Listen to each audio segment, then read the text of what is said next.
When the girl saw Milhouse's mouth, she dodged immediately. Just then, Homer climbed up the treehouse to see what was going on.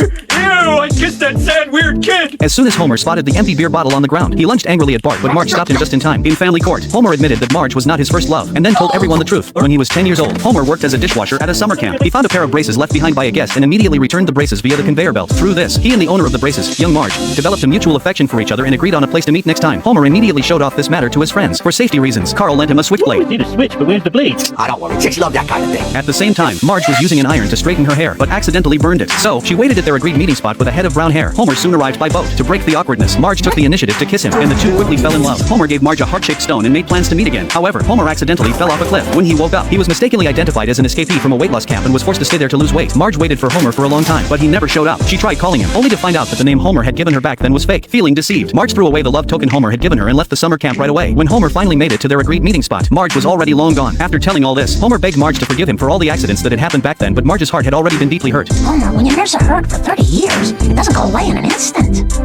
What about now? Turned out for this match, the commentator introduced Brazil's diving master Dvo. Then Homer took the field as the referee. The game officially started. Even the nuns in the stands were thrilled. When a shot attempt went awry, Homer stepped forward to make a call, but the commentator couldn't help wondering how Homer had managed to squeeze into those shorts. In the end, Homer ruled in favor of the Brazilian team for the win. After dinner that night, Homer was about to go outside to get some fresh air. A gang member stopped him. The man tried to bribe Homer with a box of cash. Homer refused and walked away, but the gang didn't give up. The next day, after Homer witnessed a vicious foul, he immediately showed a red card. However, the player slid the card back to Homer, with cash tucked in it. Homer showed another red card, and they went back and forth like this. Finally, Homer had enough and sent the player off the field. That night, as Homer was sleeping, he sensed something was wrong. He tore open his pillow and found it stuffed with money. Without a second thought, he threw the money out the window, but the gang blew it right back in. So Homer turned on a fan, sending the cash flying to the homeless. They no longer had to beg from then on. At last, it was the World Cup final. As two players were in a fierce chase, Dvo suddenly fell. It was a real fall this time. Homer hesitated, unsure whether to award a penalty. The gang was practically begging him to make the call, but Lisa asked Homer to be fair and just. Homer made his decision. No penalty. Dvo's hopes were dashed. In the end, Germany won 2-0. The Brazilian fans were devastated. Homer was about to leave. The gang blocked his path and angrily pulled out guns. Homer panicked instantly, but Marge came to his rescue. Just as the gang leader hesitated, his mother appeared.